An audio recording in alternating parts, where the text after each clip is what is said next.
Hi, I'm Dr. Robin Koslowitz, clinical psychologist, parenting educator, and post-traumatic parent. Welcome to the Post-Traumatic Parenting Podcast, where we learn to provide our children with a healthy childhood, even if ours was anything but. Or maybe we had a wonderful childhood, but recent events in our lives have left us reeling. Let's face it, after 2020, we're all post-traumatic parents now. Welcome.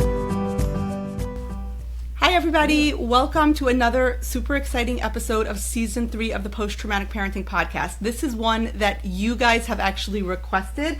This is Eli Weinstein. He is the author of From I Do to We Do. He's also the Dude Therapist. A lot of you are fans of his podcast. And I have interviewed him before, and he's interviewed me before, I think. But, you interviewed me before, like, brain fuck. But his new book is out. It's really great, and a lot of you have, like, when I asked for, like, book suggestions of, like, what we should do, a lot of you recommended that I reach out to him. So, hi, welcome.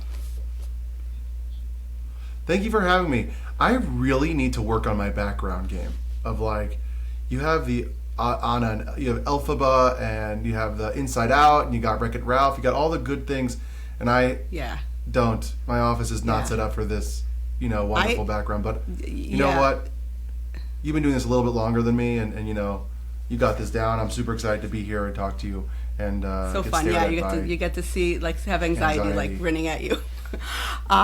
It's so funny. When my son was 5, he's an adult now, so it's like, wow, that was a long time ago. He came to my play therapy office at one of the hospitals I worked in, and he was like, "Mommy, you get paid money to play with toys?" To play with toys? Well, I get paid money to play with kids, but yeah, that's exactly what I do. I have the best job in the world. It's true.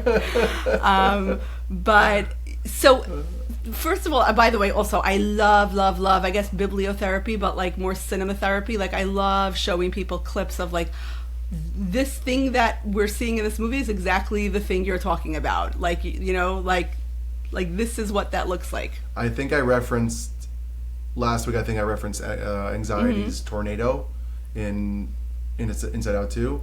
Last week, of, like, the way someone was feeling. Yeah. I'm like, You're inside the tornado. Have you ever seen it yet? Yeah. Like, if you want to, like, feel that energy and see it, like, and understand your partner.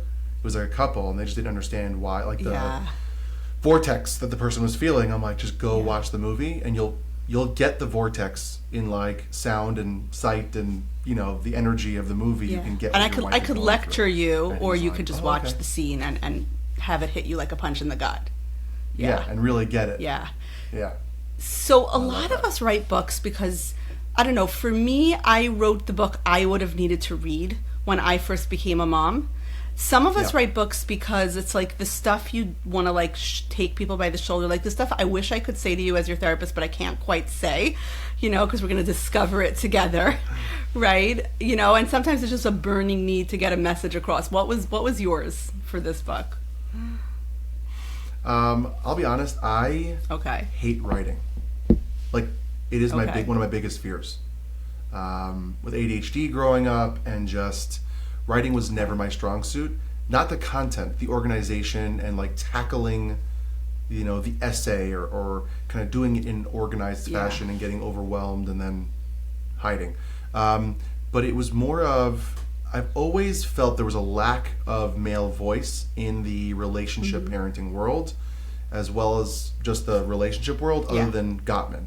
And influencers like Jay Shetty. And so for me, when I got a call from a publishing company to write a book, I had this topic in mind just because I'm in the topic, and the way I like books to be written for me is the anecdotal stories and the funny humor with, like, the secret, hey, I'm going to throw a lot of content at you with a lot of tips, and you're not going to realize that you're learning it while I'm throwing the stories at you.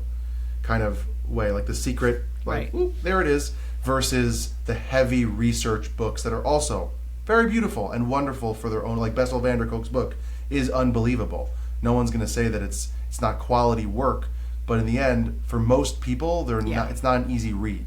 And I want it to be an easy read. So when I got the call to do it, I was super overwhelmed and honored at the same time. Still am overwhelmed by it. and secretly started putting a table of contents for a second book for funsies, because now I got the bug and I'm like, it's not that bad, it's right? so bad. But it really was a love letter for me to parents, things that I've done for the last 10 years with my clients, and just realizing there are some really simple fixes and simple tweaks that we can do in our relationships that I need to do for my own, that a lot of people just don't talk about in the way that they need to hear. Because my style, like you said, oh yeah, like some people write it because they can't say it as a therapist. Yeah, I would be the therapist who would say it anyways. And I just wanted to put it in a way that was a book that can reach more people than just the amount of people that I see. Yeah, I had a very similar kind of journey where it was, at some point I realized that I was explaining the impact of trauma on your ability to parent over and over and over again, one person at a time. And I said, wait, this needs to be a class. Why can't I put you all in a room and just say this to all of you? And then you don't have to pay for therapy because it's group therapy or it's a class, depending on how we structure it, right? And then that became, you know what, I can only limit my reach to who can join the class, right? That was, back before COVID, and like we did things like, doing things virtually. But you know what? This could be a book. And then anybody who wants to can pick it up and read it and say like, oh, this is it. This is what I needed, because not everybody can access a class. Not everybody can access therapy. I actually had someone who said that she had this like huge issue buying my book because she didn't want her parents to know she was reading it, because I guess she assumed that the only trauma people could have is from your parents, and like they would be insulted, so like she had to like get it in like a brown paper wrapper, like as if she was buying some magazine or something, like right? But like the idea that some people aren't going to join a class like that because that's going to scare them in some way, but you can read a book, right? Yeah, I got people like my friends were buying books like in their Amazon account, and they share the Amazon account with their wife, and the wife would be like, do we have marriage problems? Why are you buying this book? It's like, I'm just supporting my friend, and not that we have marriage problems, but why not learn more things that can I always help us. say, like, the one thing that so many people that could get so much better is a relationship. Do you know what I mean? And like, it's not that you have to, but like, don't you deserve it for yourself? Yeah, I say that all the time. I love the way you just put that. I say it all the time that this is something that is why I love what I do. I love relationships because it is something so integral to our daily life, whether it's our marriage, whether it's friends, whether it's family members, people you meet and things like that, colleagues, networking and stuff like that. It is something so integral to our daily life. And why does it have to be blah or neutral? Why does it have to be just okay? And it doesn't mean it's going to be magical unicorns Disney, but it could be wonderful and great and fulfilling.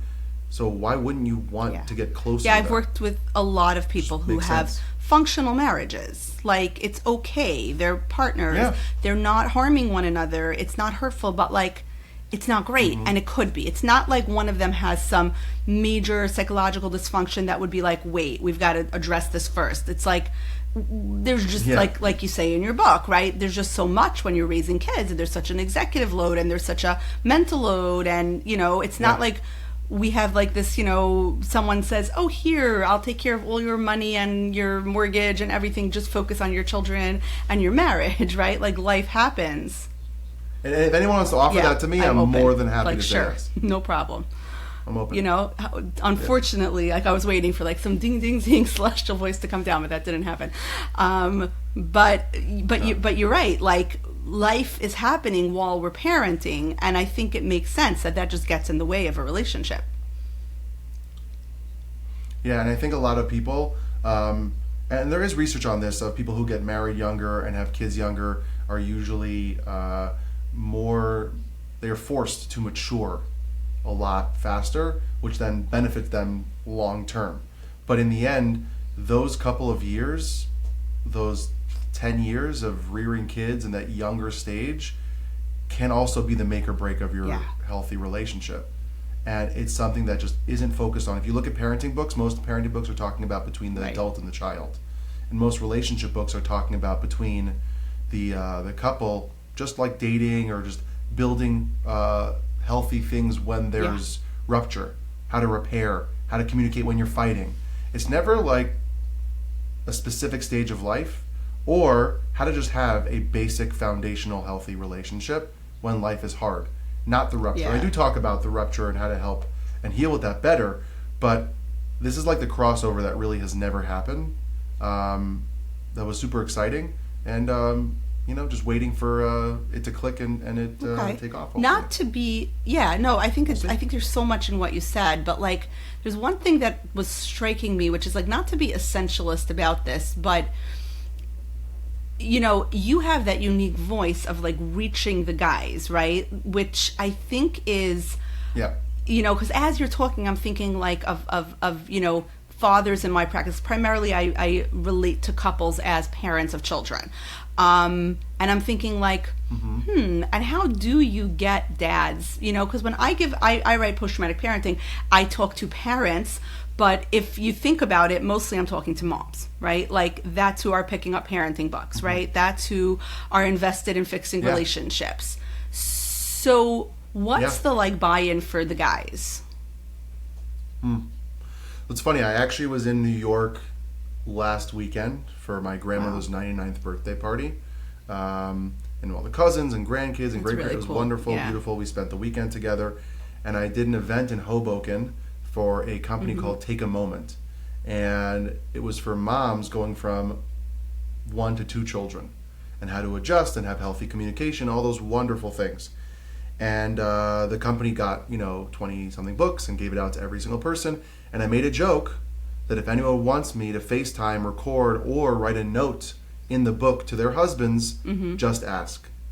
And all of them, they gave out pieces of paper to like write their husband's name on it and put it in the slip of the book so that I can write a letter to the book, to the husbands. And I think that I actually wanted to write a book just for men.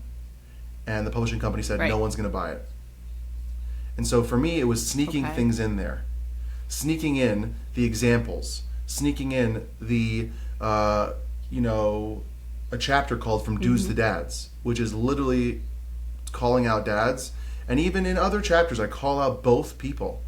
I call out the partnership. I call out the spouses. I call out everyone because I think it's important. Something that frustrated me when I was having my kids was What to Expect When Expecting has 12 gray boxes in a book. I was going to say about 7 paragraphs about guys, right? Yeah, not even. And it's just like a sad thing. So for me, what is the buy-in? How do you get that? Me. I'm the dude therapist. I'm the dude who's a therapist who is going to give insight into what maybe men might be going through to the moms and to the women, and also talk straight at the men when they come, but they have to want to come. So that's the hard part, is that I can write a million books, I can make wonderful courses, I can be famous and have a lot of fortune, hopefully.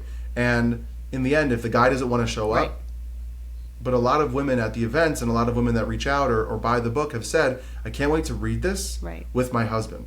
I can't wait to read this and then say, and then like mark things up that I think he would enjoy or would really speak to him. Or I'm going to buy it and just put it on his, night table and hopefully he picks it up.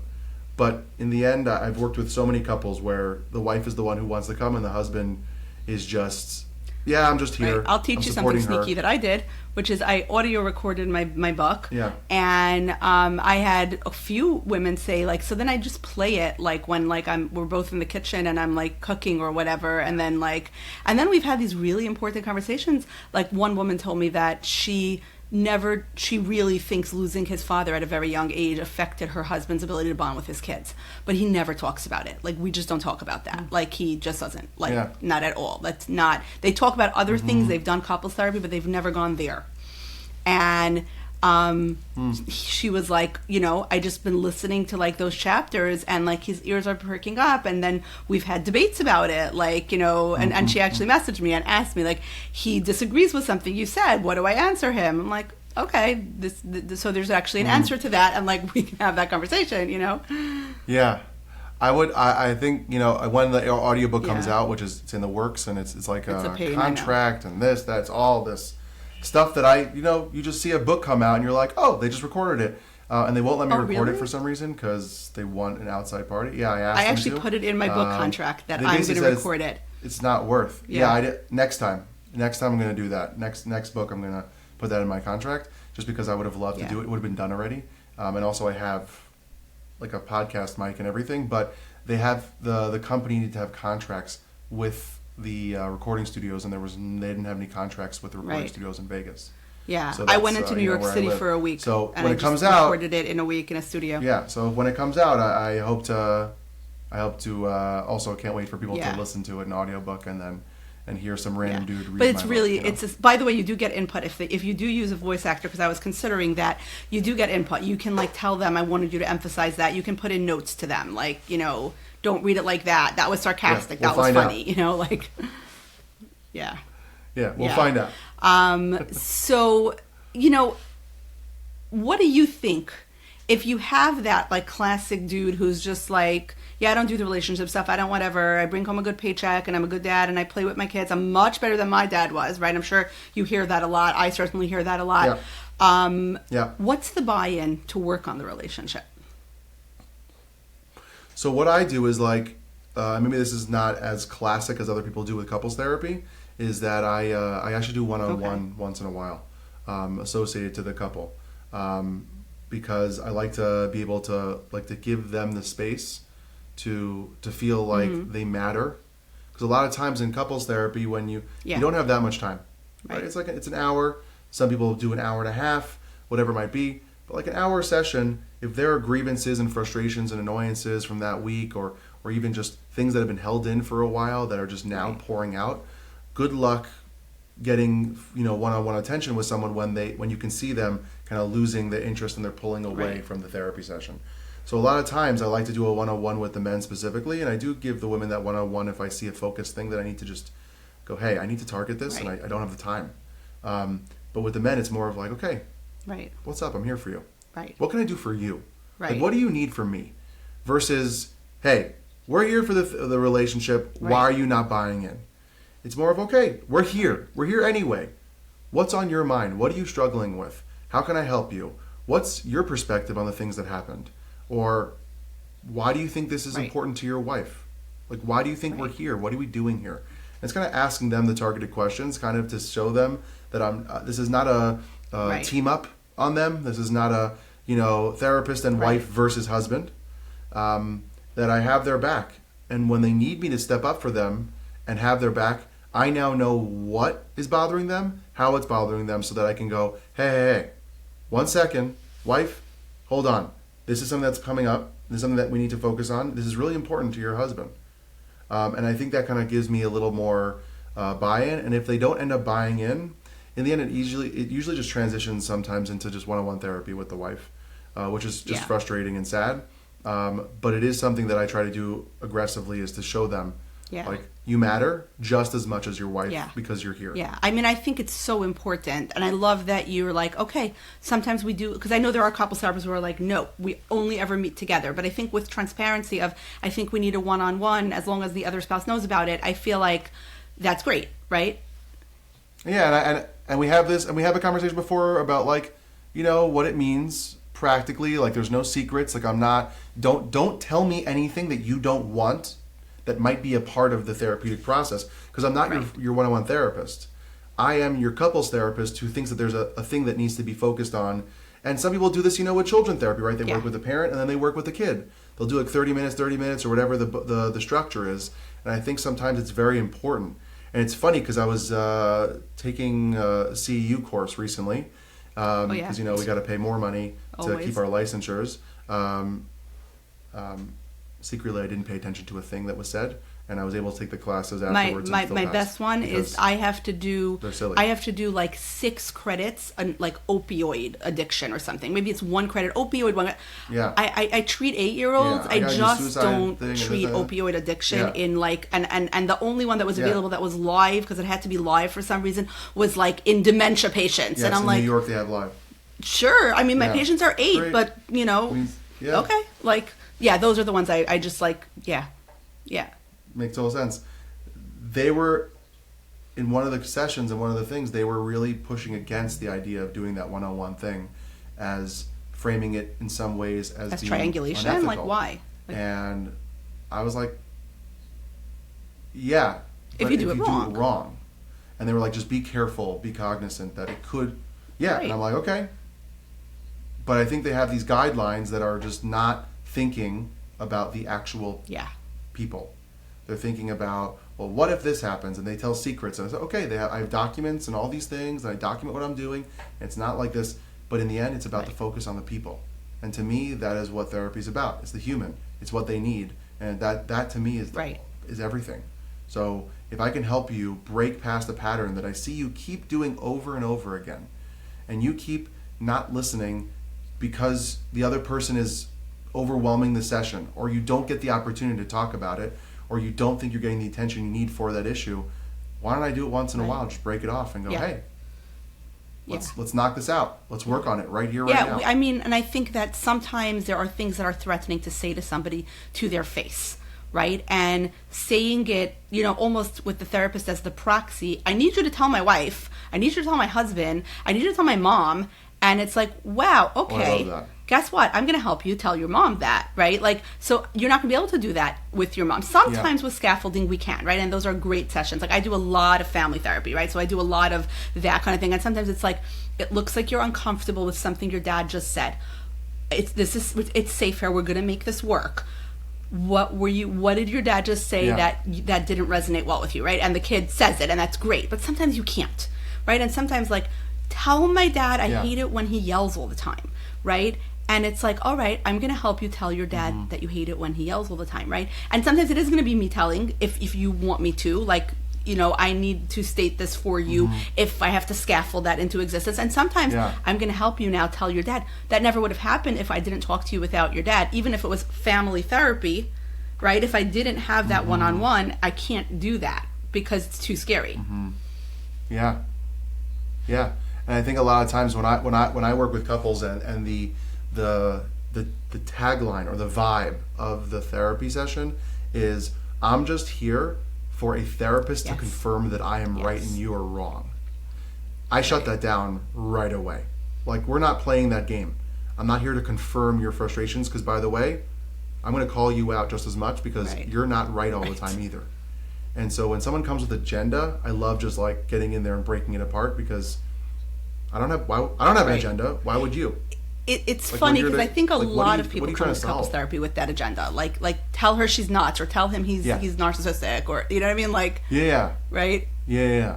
Like all the tagline words. Like, tell her that his mother-in-law, like my mother-in-law is crazy and he doesn't listen, and like, hey, I'm a mother-in-law. I'm occasionally crazy. You know what I mean? Like, all mothers are crazy. I agree with you, but let's work on it. Yeah. Right. And all moms are crazy. We got it, exactly. Got it, And old dads are like selfish jerks. Like, right? Like, sure, I believe you. Yeah. Right.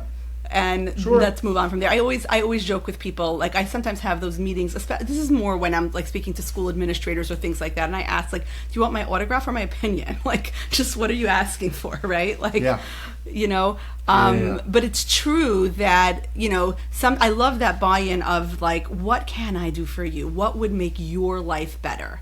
Right, as a dad or as a father or as a husband, right? Like, what would make your life better? Because I think that's the pain point. Yeah, and I think that's a question that doesn't have to be coming, and just like to speak to people who are listening, like that question doesn't have to come from me. Like, that is something that I do with my wife, not because I'm a therapist. Maybe it is because I'm a therapist. I don't know. I haven't thought about that, but because I care. What can I do for you today that makes your life a little bit better? That's a two-way street. In the book, I talk about this thing called like the check-in, right? Which is the idea that, well, whether every night or every morning, depending on your life structure and your life stressors and how you run your life. I'm not here to tell you to do it every day. But mostly Sunday nights, because I'm probably sitting scrolling and my wife's probably sitting and scrolling and we're not really talking or whatever, I'll stop that like 10 to 15, 20 minutes before we go to bed. Be like, hey, and I have 3 questions. She asked me the questions. It's a two-way street. What's on tap for tomorrow? It's like a logistic conversation. I don't care if it's on the calendar. I don't care if we talked about it 3 weeks ago, 2 weeks ago. Let's just rehash what's on tap for tomorrow. Who's doing carpool? Who's doing this? Who's doing that? Right. Who's getting the kid ready to go to camp drop-off? Right. Like, who's doing everything? Okay. Then the second question is, what do you need from me? Which is more of the stuff that's not like the logistics or the normal scheduled things, or even emotionally. And the third question is, what do you need for yourself? So that is like the individual side. I'd really love to go to the gym. Or my wife asked me last night, she said, hey, are you taking the dog, you want to take the dog for a walk in the morning? We've been trying to get up earlier than the kids, and maybe one of us goes to take the dog. Okay, you know what? I'll see how I feel in the morning, but that's like now an idea that's being put out there that we can actually, versus being surprised. When it's like, hey, what? You're going to take the dog for a walk now in the morning? What about the kid? Blah, blah, blah. And then it's frazzled city, and then we can get into a argument, but we kind of put it out on the table already. We kind of made this discussion happening, and you can ask your partner, like, hey, what can I do for you today that'll make your life a little bit better? Right. Like, why can't we ask that? We should be asking that. That should be our vibe always. And hopefully we're in a relationship that does that to us as well. When we're not, that's a different conversation. But that should be the general conversations that we're having. Why we're, cooking dinner and the other person's not. And something I always add into the check-in is like the basic thank yous that we do. My wife complains that I've conditioned her to do this, and when other people don't do it, she gets upset. Her expectation on that, for the better, I guess, in this way. Yeah, right. Like, we say thank you to each other for anything and everything. Yeah. Why not? I'm talking things that we've discussed, like carpool. I drove the kids to camp this morning. Thanks for doing it. I didn't have to. Appreciate it. I had more time to myself. Right. And she does something, cooking dinner, things that we, just the normal life. Of course, the big things. But like, thanks for paying the bill. I didn't have to, I appreciate you having, being on top of that. It's not on my mind now. Thank you for taking thank you. It's just this, I see you and I appreciate you, and you matter. It's like a mini loving kindness meditation, like for that 1 second, Yeah, just mini little bursts. Because I hear so often from people, a lot from men, but also from women, but men are like, I did something and she didn't even notice. She complained all the time that I didn't put things away. I finally put it away and she didn't even notice. Right? So, or even women, like, I do so much and like I don't even get gratitude. So this thank you thing is that I'm going to do it always because I'm opening my eyes to seeing that you make efforts and you do things. And it's never going to be that someone doesn't do things. We just don't notice it. We're not paying attention. We're on our own perspective. So how are we supposed to see other things if we're in our own worlds, seeing the world from our own eyes? But if I open my eyes and go, oh, you did do that. Okay, cool. Right. I notice you. I see you. I appreciate you. That makes people feel amazing. And when it's not there, it can make people feel so unseen, and that can trigger so many childhood things that, so I remember I'm the caregiver for my mom, and she is at that stage where she doesn't always know who I am, and like which is its own whole mental load, and it's a lot. And I remember somebody asked me for a favor, like a relative of mine asked me for a favor, and I was explaining like, I care for my mom and there's a lot on my plate, so that's not a favor I'm going to be able to do. And this person came back to me and said, and the favor they were asking for was like, when they're in town to visit my mom, can their wife discuss an issue they're having with their children? I'm like, that's, what I do for a job. And, you would have to make an appointment. And given that you're a relative, you can't make an appointment with me, but I can give you a referral to many people who aren't me, who can discuss that with you. And, yes, you will have to pay, but that's, how that works. Similarly to walking into a store, you got to pay for the milk, right? That's how it works. So that person actually came back to me to argue with me and said, I was in your house and like, I saw that like you don't have to work so hard to take care of your mom because like the aide just takes the lunch out of the fridge and gives it to her. I'm like, yes, the magical fridge that makes the food and puts it in there for the aide to take out. And I remember thinking like, I really feel for his wife. Like the fact that he said that, and he's a much older generation, so things were different then. But like the magical fridge that makes the food. Like I want one. Like, does he have one? Because maybe they had one back in the 70s because we don't have one now, and just being like, I'm so sorry, my day is set in stone and, whatever. And I would love to help you, but, you either have to schedule an appointment or, I can give you wonderful referrals. There are wonderful people. Yeah. Right. Yeah. I love when people, that's my joke, when people come to me at shul or things like that. And I go at synagogue and I go, are you asking for a friend or are you asking for a therapist? Right. Which one do you want right now? Right. It's going to be very different. Right. So, like, be careful. Right. I'm always saying that. You want me to put on the Dr. Kozlowitz hat right now? Like, you probably don't. Right? Yeah.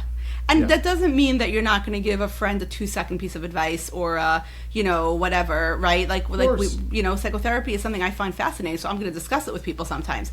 But there's a limit. Like sitting down and discussing an if you're having with one of your children, that is actually a psychotherapeutic service. Like I'm off on the weekends. Yeah. Like I'm off on the weekends. Like if we're sitting at a table and hanging out as friends, like I'm not. My hat is not on the way that it is when I'm working in my practice. Like I'm not analyzing and sitting. A lot of people find out that I'm a couples therapist. I do a lot of couples therapy. They go, "Oh, you're probably analyzing me." I'm like, no, I'm not. I promise. Was it Muhammad Ali in a very different context that only an amateur fights for free? You know what I mean? Like, right? Like, like not now. No, not absolutely not in my private time. You know. Yeah, I had a neighbor who wouldn't talk to me for like 2 years because she was scared that I would analyze her. Now, I'm definitely going to analyze that. But now I tease her about it. Like, I'm definitely analyzing that. Yeah.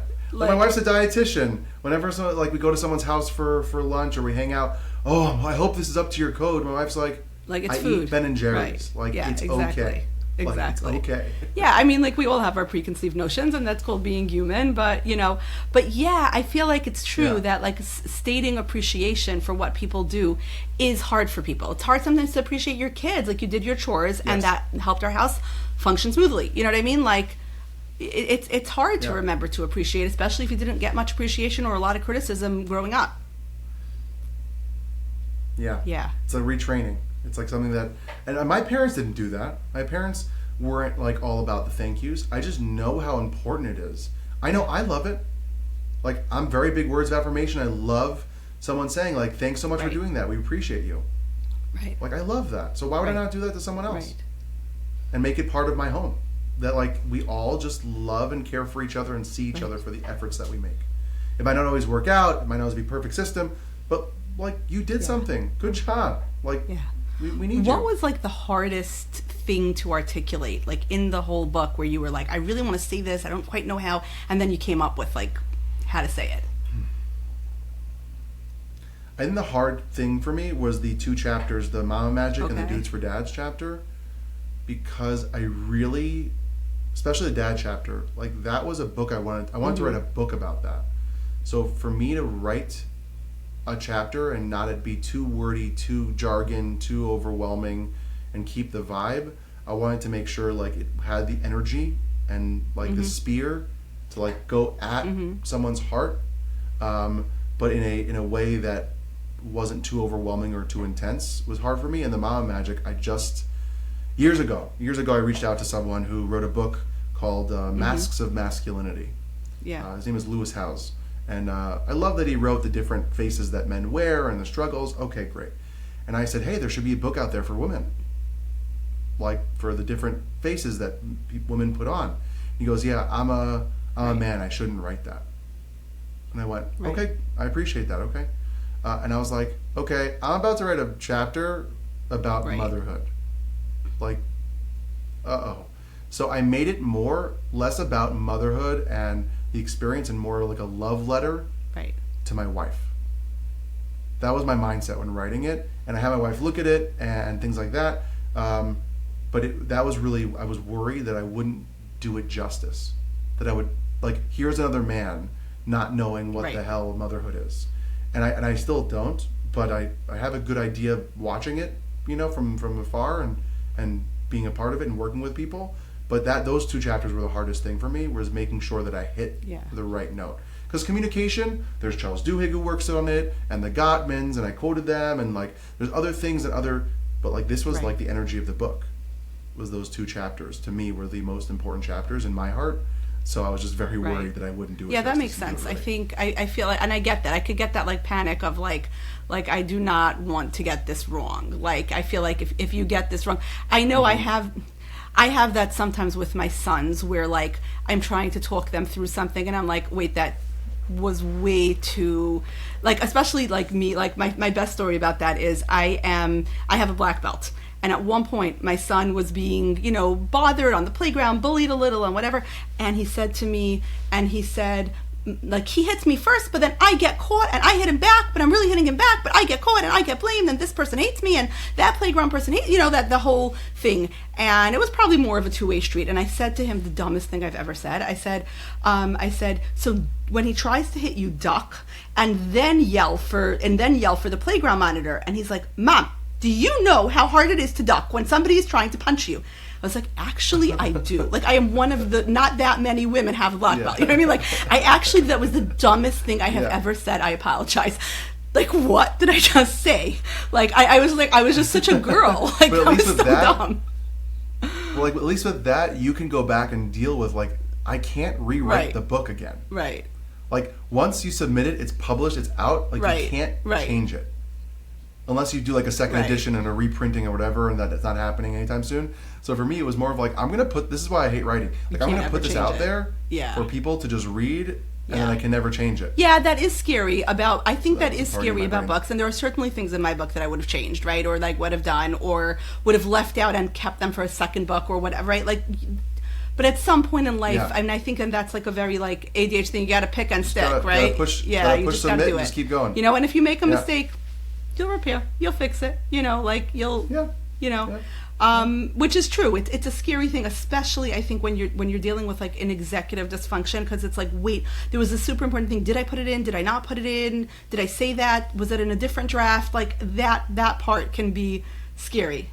And it's funny now that I'm doing all the podcasts about it, I have the best analogies now that for things that I just didn't put in the book, and I'm like, Right. So we'll get there. I'll put in another thing, or I'll just use it somewhere else. But in the end, really proud of it. Like, it was really my favorite really thing to do when I'm stuck, when I'm writing, is I've done this with an editor, and I've done this myself, which is just say what you want to say but you can't quite say, and like voice record it, and then look at the transcription, and then edit that out.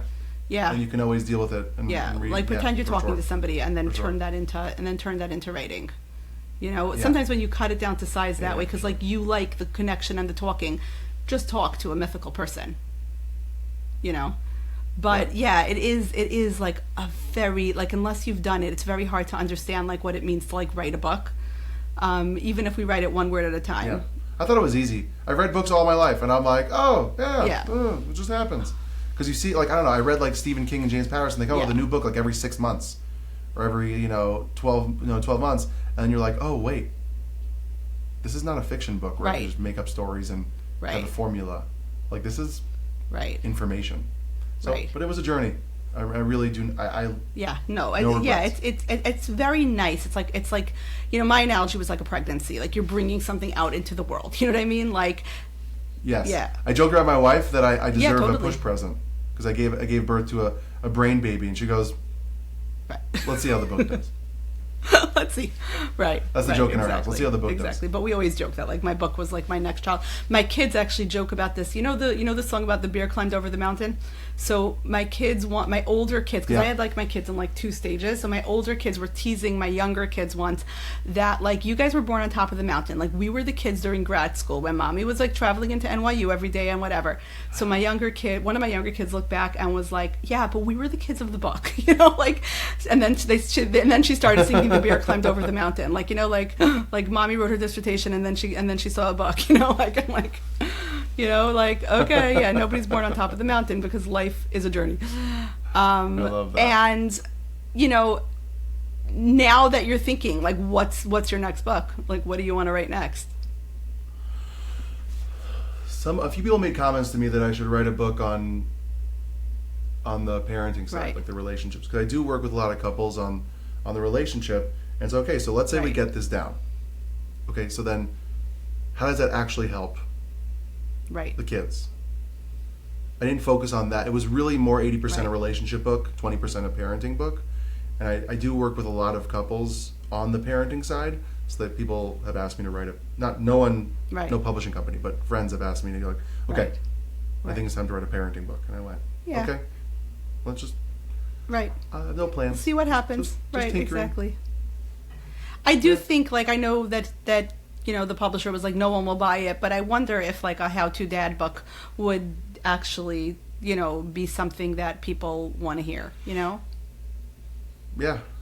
If I have the money and the budget and I can self-publish myself, then one day maybe I'll do that.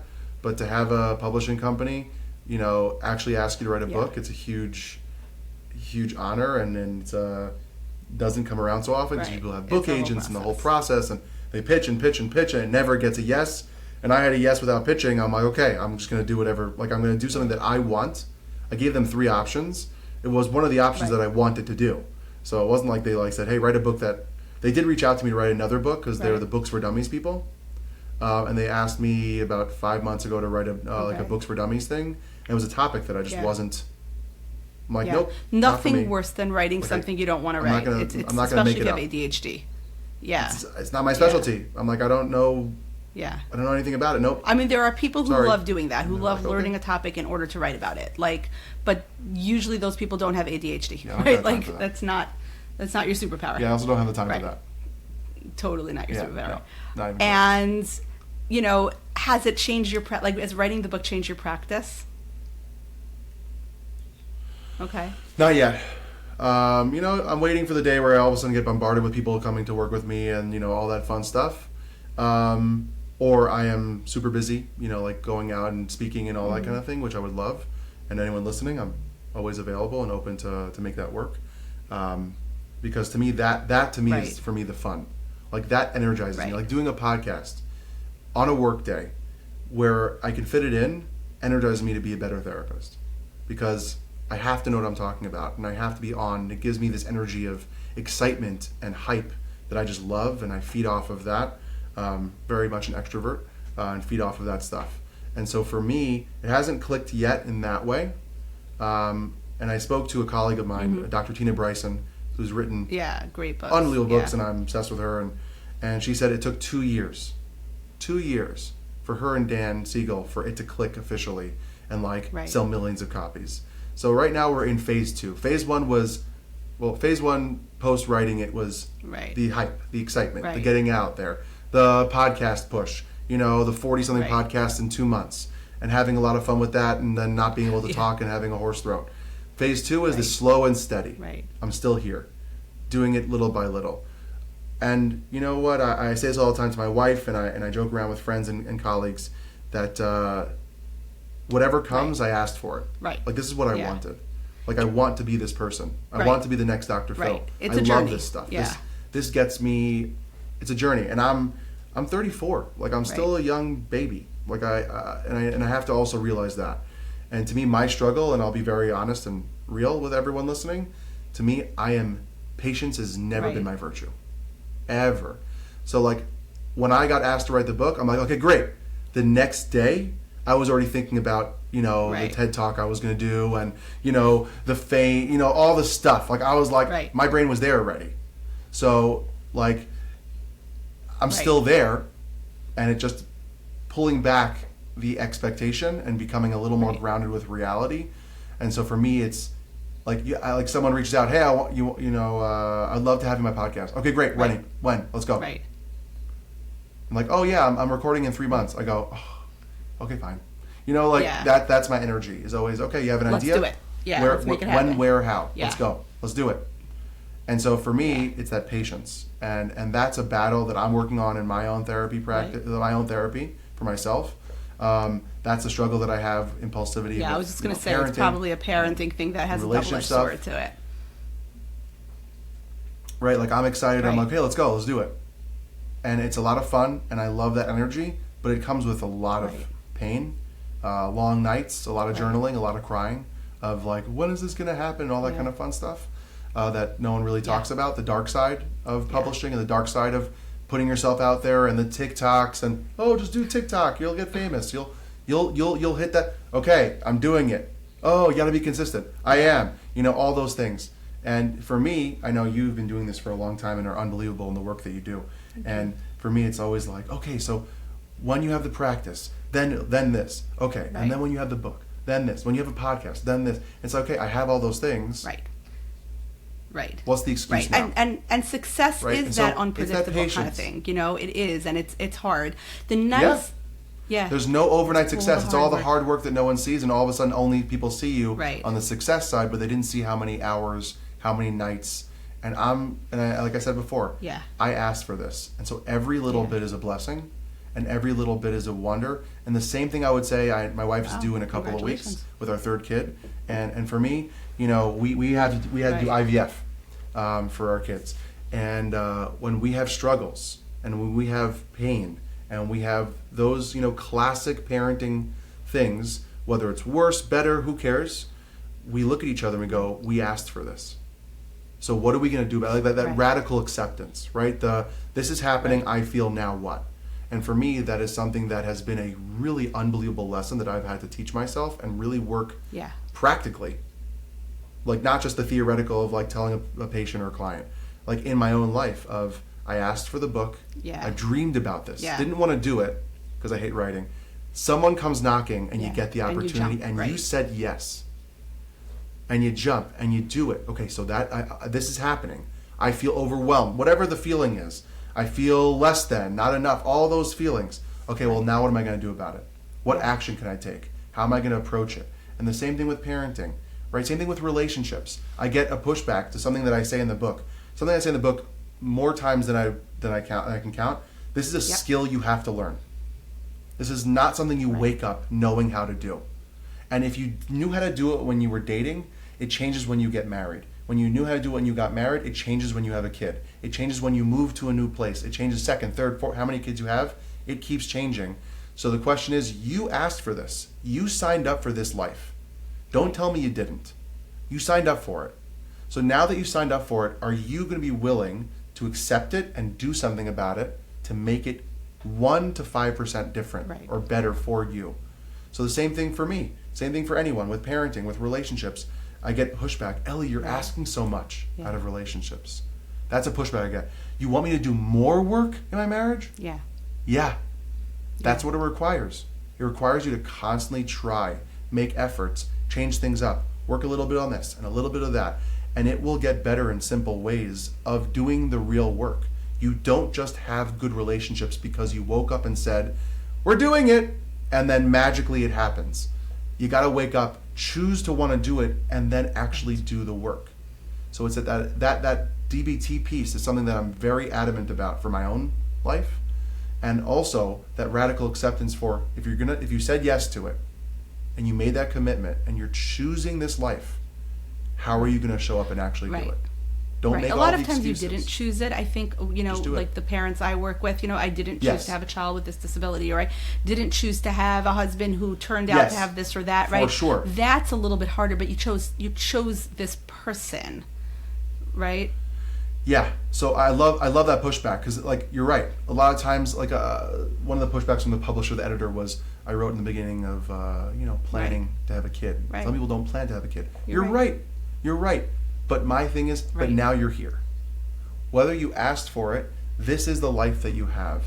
And maybe the choice is, it's not for you and you work on that and deal with that. But if the choice is that you want to continue and you are willing to accept now the reality that you have, whether it was thrust upon you, thrown upon you, or fell from heaven, or whatever it is, and you feel crushed by it or hurt by it or overwhelmed by it, I get it. Right. You should be. That is overwhelming. Right. Now what are you going to do? And that's that next choice. And the choice after, those are on us. It might not be, we might not have chosen the first thing, but the way we respond and deal with it is on us to handle smarter, better, faster, stronger, game planning with a person for ourselves.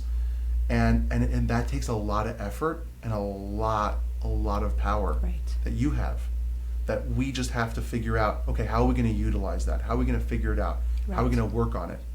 And it's easier said than done, of course. I know I'm sugarcoating it in broad strokes here, and every issue is different, but you still got to wake up and choose it.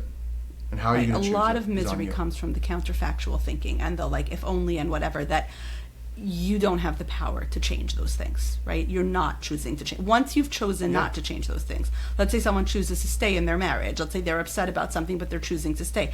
At that moment, choose, right? Yeah.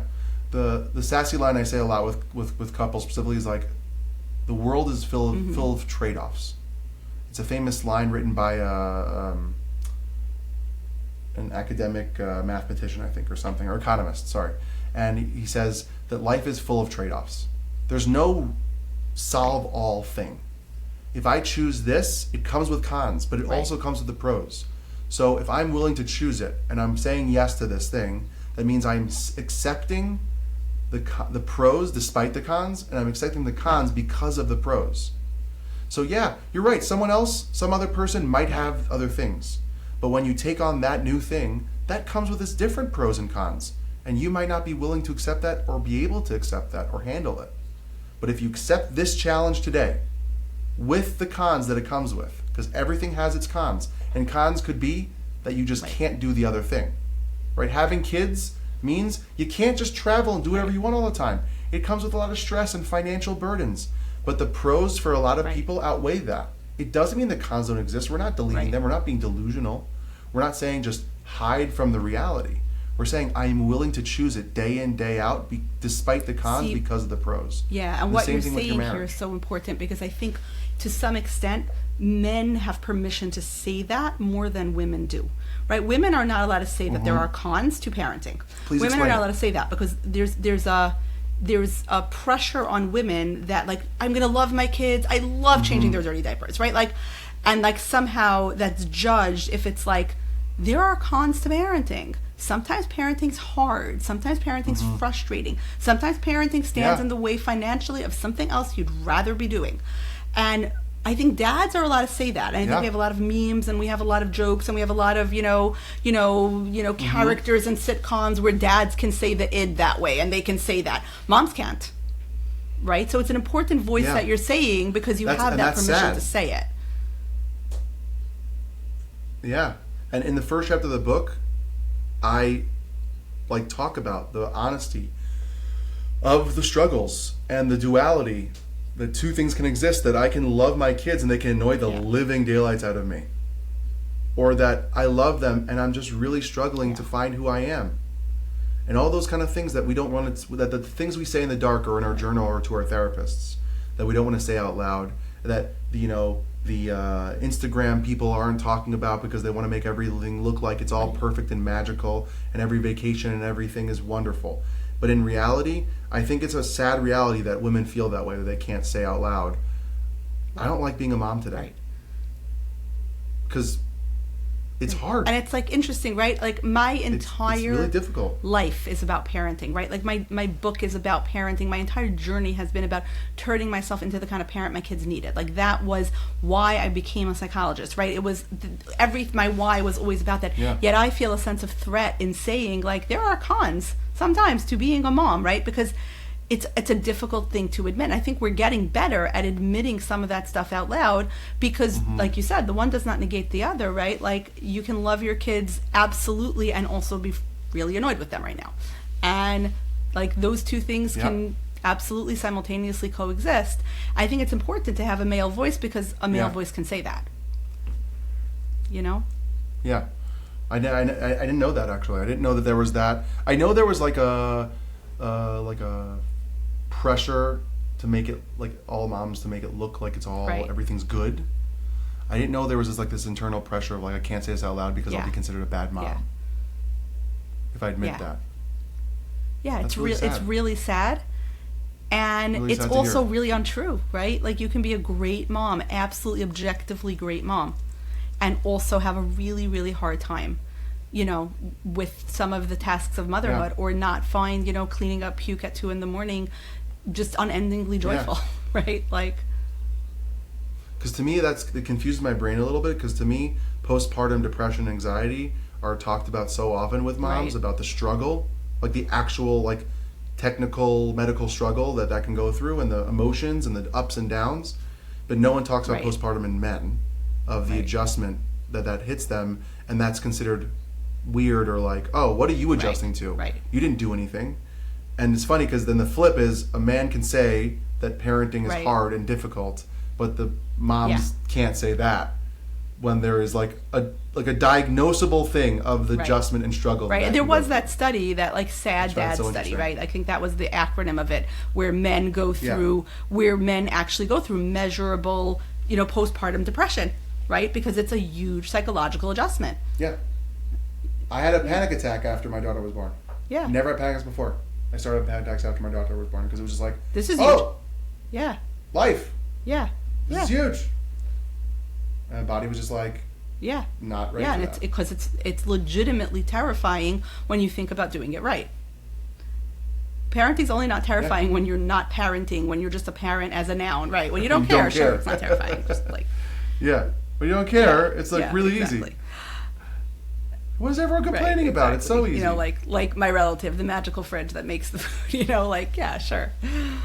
All right, My dad used to always joke around that there was when things would get taken care of in the house, and he would say the elves. Yeah. The elves came at night. Like the Harry Potter kind of like you know, mythical creatures cleaned up the house. Yeah, house elves. I wish we all had those. You know, although I think again Harry Potter's not a real thing, but it would be really nice if like there were house elves that would come and just clean up. It would be really nice. Up. It would. They don't exist. It would. So sad. So everyone really basically knows how to find you, but like just in case anybody who's listening and this is their first time hearing, how does everybody find you? Yeah, you can go to my website, eliweinsteinlcsw.com. You can go on Instagram at eliweinstein_LCSW.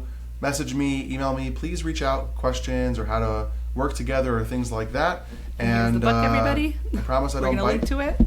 And the book's right there. You can get on Amazon, Barnes & Nobles, or on my website as well. Have all the links to other Books A Million. I didn't know what that was until I made a book. And all these other wonderful places. And please go check it out. Ask your questions.